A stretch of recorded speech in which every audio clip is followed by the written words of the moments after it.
Cùi từ ngày mà chặt anh nhang cùi xinh em. À khôi chà. Ngày này có. Cho chặt xì xoay kia tôm stir chay stir tôm. Nhà mà ọp bị muột sân. Nhà mà ọp sân mà ao tiền. Nhà mà ọp sân. Ui chọc rồi. Mùi. Nhằm mùi. Mùi con mùi. Đó nè. Chẳng ban thầm mấy được chuyện chào này. Hé nhà mà nó sân rồi nâng ta. Mình chỉ lại chào khôi trắng á. Khôi trắng á sao bà khôi nâng ta.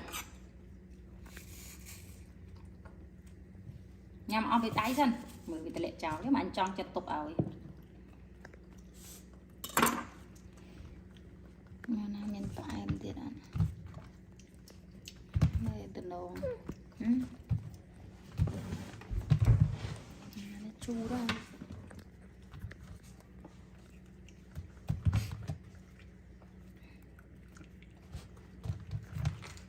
Ra đây nhà món.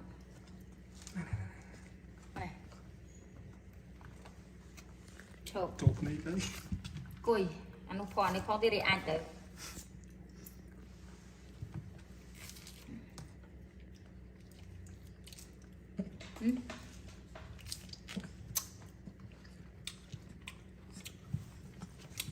Cùi nữa ha ơi.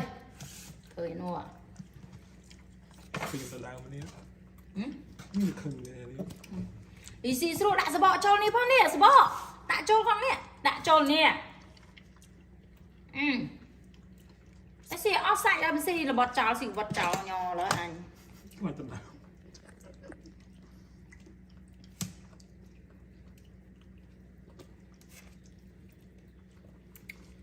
Này, này mà áo nè.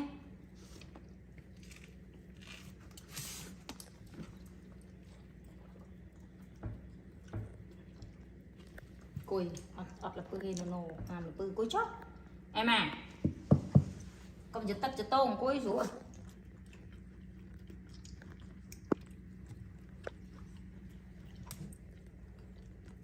Nhanh nhé. Không nó bay thật sai.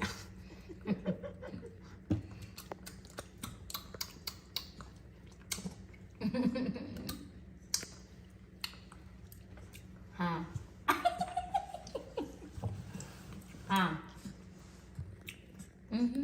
Lội lộp. Nhằm sân nó nè, nó tiết nhằm mùi. Nhằm mày o sần. Đó là này nè.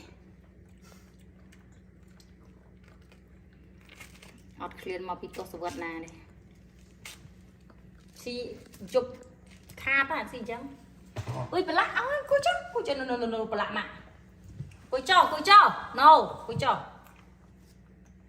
Cho ăn đấy.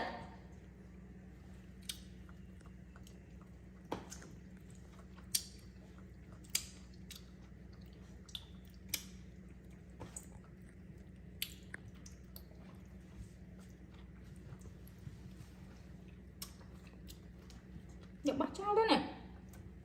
Cái nhằm tụi con vậy này cho mưa bạn nhám á. Này. Lên.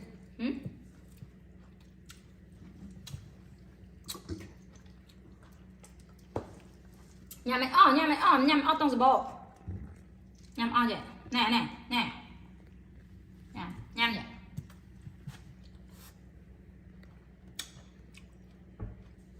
Từ từ mà. Tôi nữa. Mà vô cái đá thân. Cùi nè mà vô cái nằm mà chu ra nào là ai. Cùi, nè ngay ở cho ấy mà ta hay. Nào tụi ấy mà hả? Mà này, Mà Vinh. Cùi khát đâu. Cô nhằm bà làm. Cho ăn đấy.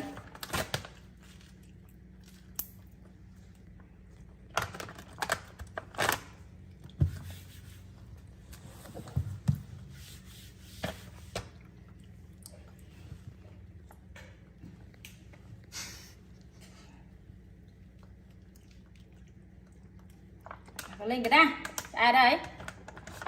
Chụp. chuột mọt này